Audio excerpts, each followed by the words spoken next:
bonjour, merci de suivre le flash de 10h sur la télévision du Burkina. Du 25 au 26 mai, le ministre en charge de la jeunesse était en tournée dans le plateau central. Smaïla Ouedraogo et son équipe se sont imprégnés des préoccupations des jeunes en vue d'apporter des solutions appropriées. Zorgo, Moktedo, Zignaré et Boussé sont les localités visitées par la délégation. Les échanges ont prioritairement porté sur l'entrepreneuriat dans divers secteurs d'activité. Des associations modèles ont aussi partagé les expériences en vue d'inspirer la jeunesse à entreprendre. Du 23 au 26 mai, Bobo Dioulasso a abrité la deuxième édition de la foire régionale de l'artisanat. Organisée par le ministère du Commerce, de l'Industrie et de l'Artisanat, dans le cadre du projet d'appui à l'artisanat au Burkina, c'est un cadre offert aux exposants des hauts bassins pour faire connaître leur savoir-faire dans la transformation agroalimentaire, le textile et le cuir. Selon les organisateurs, cette deuxième édition a tenu toutes ses promesses au regard de la qualité des produits exposés et de l'engouement. La clôture est intervenue hier en présence du ministre en charge du commerce. Toujours à Bobo Dioulasso, le ministre du Commerce, de l'Industrie et de l'Artisanat a visité hier l'industrie Thiolium.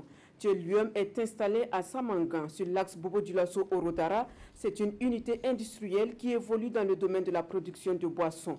L'entreprise emploie à ce jour 200 personnes et le ministre Aruna Kabore a félicité et encouragé et le personnel et les responsables de Thiolium. Le ranch de Nazenga attire environ 5000 touristes chaque année.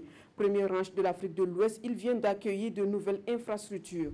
D'un coût estimé à 242 millions de francs CFA, ce sont des dortoirs et des chambres modernes qui vont rendre plus attractif le séjour des touristes.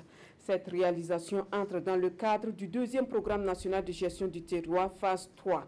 Le ministre de l'Agriculture a procédé ce vendredi à l'inauguration des infrastructures.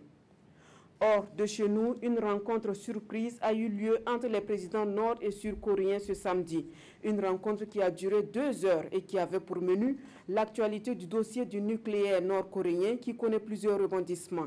Par exemple, Donald Trump qui semble vouloir revenir sur sa décision de l'annulation du sommet Corée du Nord-États-Unis. Cependant, cette volonté de Washington qui souhaite une dénucléarisation complète et irréversible de la Corée du Nord reste pour l'instant annulée aux grandes dames de la Corée du Sud. Voilà qui met fin à ce flash de 10 heures. Merci de l'avoir suivi. Marguerite Daniel vous donne rendez-vous à 13 heures pour d'autres informations.